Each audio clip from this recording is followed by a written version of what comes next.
At first, it looked like just another live performance. People were watching, cheering, clapping, and waiting to see if the stunt would actually work. But these performances turned into accidents no one was prepared for.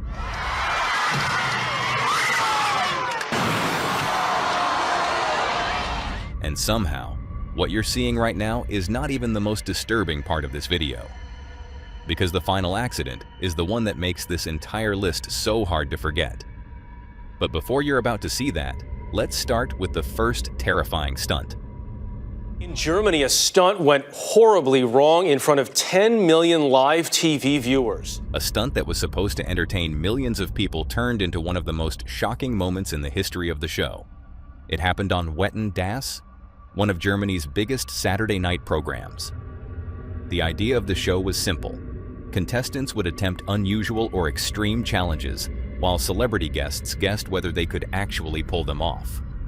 That night, 23-year-old Samuel Koch walked into the studio with a stunt that looked dangerous from the beginning. He was wearing spring-powered jumping stilts, the kind designed to launch a person higher than they could ever jump on their own. His challenge was to run toward a series of moving cars, launch himself into the air, and clear each one with a forward flip. And the person driving one of those cars was his own father. At first, the stunt still seemed controlled. Samuel had trained for it, he was wearing protective gear, and the audience was watching closely as each attempt raised the tension inside the studio.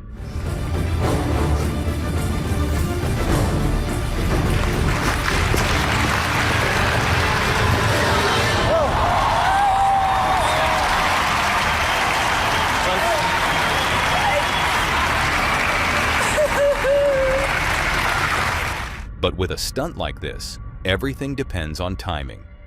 The jump, the speed of the car, the angle of his body, and the exact moment his stilts leave the ground all have to line up perfectly. If one part is even slightly off, there is almost no time to correct it. Then came the attempt that changed everything. As the car moved toward him, Samuel launched himself into the air, but he did not clear it the way he was supposed to.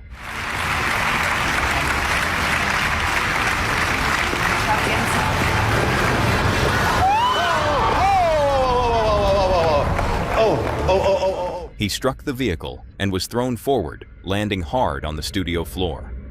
For a moment, the entire show seemed to freeze. Wehgetan? Nein. Sofort den Arzt, bitte. Sofort ein Arzt. Ja? Sofort ein Arzt. The audience that had been cheering seconds earlier went silent. The cameras cut between the stage and the stunned faces in the studio, while Samuel lay motionless on the floor. This was not a stunt that had gone slightly wrong. Everyone watching could tell immediately that something serious had happened and the live broadcast was stopped, something almost unheard of for a show of that size. Samuel was rushed to the hospital with life-threatening injuries, including severe damage to his neck and spine. In the end, he survived, but the accident changed his life forever. The injuries left him paralyzed, turning what was meant to be a few minutes of live entertainment into a moment that millions of viewers would never forget. And that is what makes this accident so difficult to watch. Before it happened, everything about the scene still felt like television. The lights, the audience, the celebrities, the countdown, the applause. It was all built to make the danger feel controlled. But in 1 second, that illusion disappeared, and everyone watching realized they were no longer seeing a stunt. They were seeing a life change in real time. And that takes us to this next accident, one that did not happen during a magic act, a circus stunt, or a daredevil show built for shock value. It happened during a gymnastics competition in India, where an experienced athlete was attempting a move he had performed many times before. His name was Anand Raalo, a gymnast from Mysuru who had been training since childhood. He had competed at district, state, national, and even South Asian level, winning multiple medals and building the kind of career most young athletes dream of. By 2010, gymnastics was not just something he did, it was his life. On October 12, 2010, Anand was competing at the Mysuru Dasara Games. During his floor routine, he prepared for a front somersault with a rollout, a skill he later explained he had performed before in competitions. But this time, something went wrong in the air.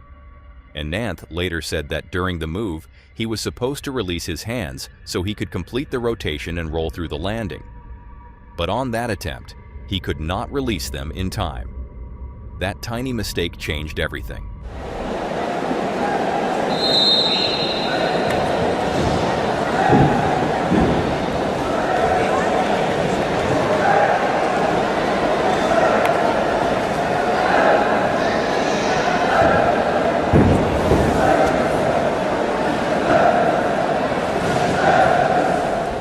Instead of rolling safely out of the skill, Anand under-rotated and came down on his head and neck. At first he tried to get up. That is one of the hardest parts to think about. In the moment after the landing, he still tried to move, still tried to push himself off the floor, as if his body might respond the way it always had before. But it did not. Within moments, he realized he could no longer feel or move the lower part of his body. The competition floor, which had once been the place where he performed, won medals, and built his future, had suddenly become the place where his entire life changed. Anand was rushed to a nearby private hospital and later treated in Bengaluru. Doctors found that his spinal cord had been badly injured, leaving him paralyzed and unable to continue the life he had known before.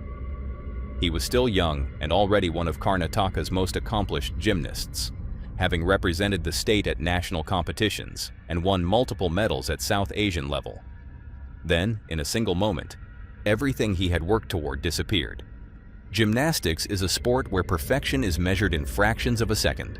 A rotation that comes up just short or a landing that is only slightly off can be enough to change a life forever. For Anand, it did. The years that followed were just as difficult as the accident itself. He spoke openly about struggling with the lack of financial support, saying his small government pension barely covered his daily expenses, let alone the cost of rehabilitation and treatment. But despite everything, he refused to give up. He underwent years of physiotherapy and stem cell treatment before setting himself a new goal: competing in parasports. Instead of letting that one moment define the rest of his life, he found another way to keep chasing the career that had once been taken from him. And that is what makes this story so difficult to forget. The accident itself lasts only a few seconds. But for Anand Raalo, the consequences lasted a lifetime. And if his accident showed how dangerous one mistake can be, this next case shows something even more terrifying. What happens when the thing meant to save you fails?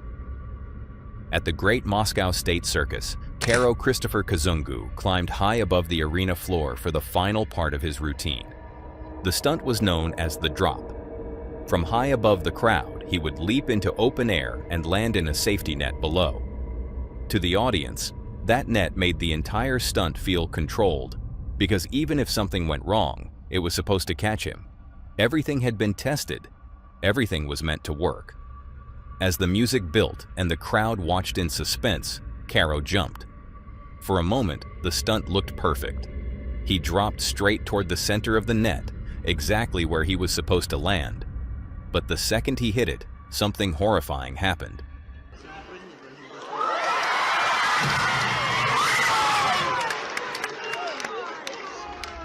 The net did not catch him. It ripped open beneath his body. Karo fell straight through the torn fabric and slammed onto the arena floor below. In an instant, the one thing that was supposed to protect him became the reason the stunt failed. The audience froze as medics rushed into the ring. Moments earlier, they had been watching a circus finale. Now, they were watching an emergency unfold in the same place where the applause had just been building. Karo survived the fall, but his injuries were severe. The accident left him facing a long recovery and the painful reality that the equipment designed to save him had failed at the worst possible moment. That is what makes this case so terrifying. It was not just the height, or the fall, or the impact.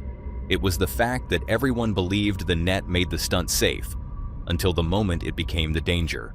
And from a stunt where the landing was supposed to save the performer, we moved to one where the landing was exactly what went wrong. On July 4th, 2001, motorcycle daredevil Bubba Blackwell rode onto the track at the Del Mar Fair, preparing to attempt a jump over 22 cars on a Harley-Davidson. Thousands of people were watching. The crowd was loud, the atmosphere was electric, and everything about the event was built around the idea of witnessing something almost impossible. But beneath all that excitement, Bubba knew there was a problem. The surface did not feel right. This was not a perfect stunt track built only for precision jumps. It was a horse racing track, and the dirt was softer than expected. For a stunt like this, even a small loss of speed can completely change the landing. Bubba could feel that something was off before the jump even began. But by then, the crowd was already there. The cars were lined up, and everyone was waiting for him to go. So he hit the throttle and launched toward the ramp. Then the jump went wrong. Instead of clearing the cars cleanly, the motorcycle came in too low and slammed into the edge of the landing platform.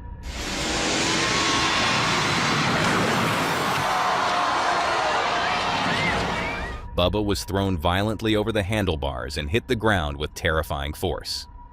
The cheering stopped almost instantly as he lay motionless on the track, and paramedics rushed toward him. For people in the crowd, it looked fatal. He was airlifted to the hospital in critical condition, and later reports said his helmet likely saved his life. Somehow, Bubba survived the crash and eventually returned to stunt riding, but that did not make the accident any less shocking. The terrifying part is how little had to go wrong. He did not miss the landing by a huge distance. He only came in slightly too low, and in a stunt like that, slightly is enough. And while Bubba's danger came from speed, the next accident came from silence, water, and a lock that would not open. Before Pedro Volta ever stepped onto the Spain's Got Talent stage, he already knew how badly this stunt could go wrong. A year earlier, during a similar underwater escape, he had become trapped inside a tank while trying to free himself from a straitjacket. He later said he lost consciousness and spent several minutes in cardiorespiratory arrest before paramedics were able to bring him back. For most performers, that would have been enough to never attempt the stunt again. But Pedro decided to return to the same kind of escape, this time in front of a live audience and national television cameras. On stage, he was locked inside a water tank wearing a straitjacket, while chains and padlocks sealed the escape above him. At first, the stunt seemed to be going exactly as planned. He freed part of his body and kept working through the restraints as the judges, the audience, and everyone watching at home counted every second with him. But then the same nightmare started to return. One of the final locks would not open. Pedro kept twisting and pulling underwater, but the longer it took, the more dangerous the situation became. What had started as a magic act slowly began to feel like a real emergency playing out in front of the entire theater. The mood in the room changed as his movements became more desperate.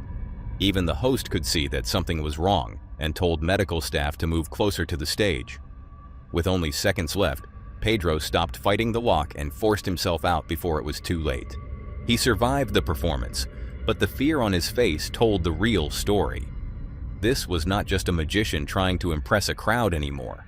It was a man being forced to relive the exact nightmare that had nearly killed him once before. But not every dangerous act looks terrifying at first. Sometimes the stunt begins like a joke, until the room realizes the performer has no safety net at all. When Uzziah Novus walked onto the America's Got Talent stage, he did not bring fire, knives, or some giant dangerous machine. He brought a ladder. At first, the act almost looked harmless.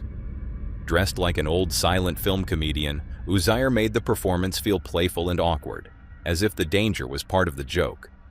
But within seconds, the audience realized this was not an ordinary ladder act. There were no supports holding it in place, no wires keeping it steady, no safety system waiting to catch him if the balance shifted the wrong way. The only thing keeping the ladder upright was Uzziah himself. Step by step, he climbed higher above the stage while the ladder rocked beneath him. Every movement had to be controlled because one wrong shift of his body could send the entire act crashing down. As the routine reached its final stunt, Uzziah balanced near the top of the ladder and leaned backward, trying to keep control while attempting one more move. The crowd went quiet, watching him hang in that fragile moment where the act could either become incredible or go horribly wrong. Then the ladder tipped. For a split second, Uzziah was in the air with nothing to grab onto. Then he crashed hard onto the stage in front of the judges, the audience, and millions of people watching from home. The entire room froze. The judges stopped smiling, the crowd went silent, and for a moment, nobody seemed to know how badly he was hurt. Somehow, Uzziah managed to sit up, and almost immediately, he asked if he could try the stunt again. But live television does not give you a reset button. The fall had already happened, and everyone watching had just seen how quickly a simple-looking comedy act could turn into something dangerous. Now the next story is different, because the accident did not happen in front of a studio audience. Ryan Dunn did not die during a televised stunt, but his life was deeply tied to stunt entertainment, and his death forced many people to look differently at the culture that made those stunts famous in the first place. Ryan became one of the most recognizable faces from Jackass, a franchise built around pain, chaos, and people willing to push their bodies far beyond what most viewers would ever attempt. To fans, he was funny, fearless, and unpredictable, the kind of person who could turn danger into comedy and somehow walk away laughing. For years, audiences watched him survive crashes, pranks, and painful challenges on camera. The danger became part of the character people thought they knew, and part of what made the show so impossible to ignore. But in June 2011, the accident that ended Ryan's life did not happen on a set. It happened late at night in Pennsylvania, after he had been out with friends. Police later said he was driving at extremely high speed when his Porsche left the road, crashed into the woods, and burst into flames. Ryan and his passenger, Zachary Hartwell, both died. The news devastated fans and the rest of the Jackass cast.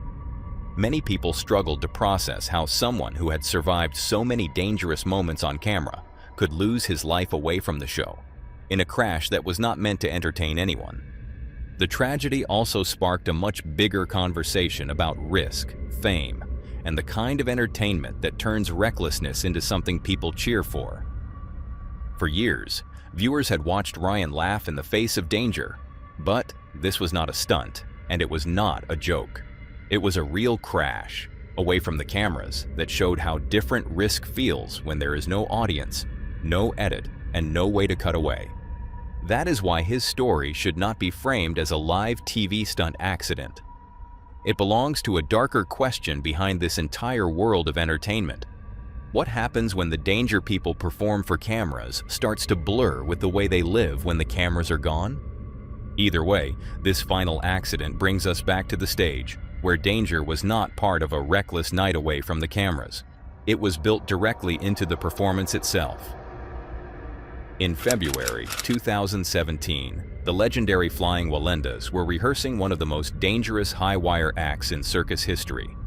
It was an 8-person human pyramid, balanced on a single wire more than 20 feet above the ground. Every performer had to move in perfect rhythm with the others, because the entire structure depended on balance, timing, and trust. But this stunt carried a darker history than most. Decades earlier, a similar Wendas pyramid had collapsed during a performance in Detroit, killing 2 performers and leaving another permanently injured. That tragedy had followed the family for generations, becoming one of the most haunting chapters in their legacy. Years later, they were attempting an even larger version of the act, hoping to prove that the family could face its past and overcome it. For a few tense moments, the formation held. 8 performers stood balanced above the ground, stacked on each other's shoulders, while the wire carried all of them at once. Then something shifted.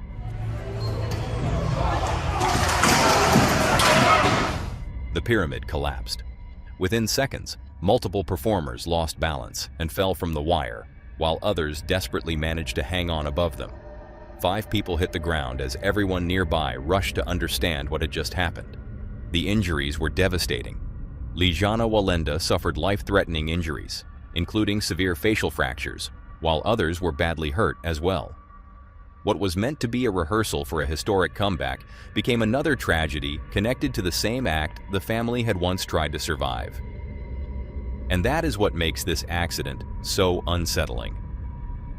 The performance was supposed to prove that the Wendas had conquered one of the darkest moments in their history. Instead, It became a reminder that on a high wire, history can repeat itself in seconds. That's all for today, folks. If you'd like to see more of this creepy content, click on the video on screen.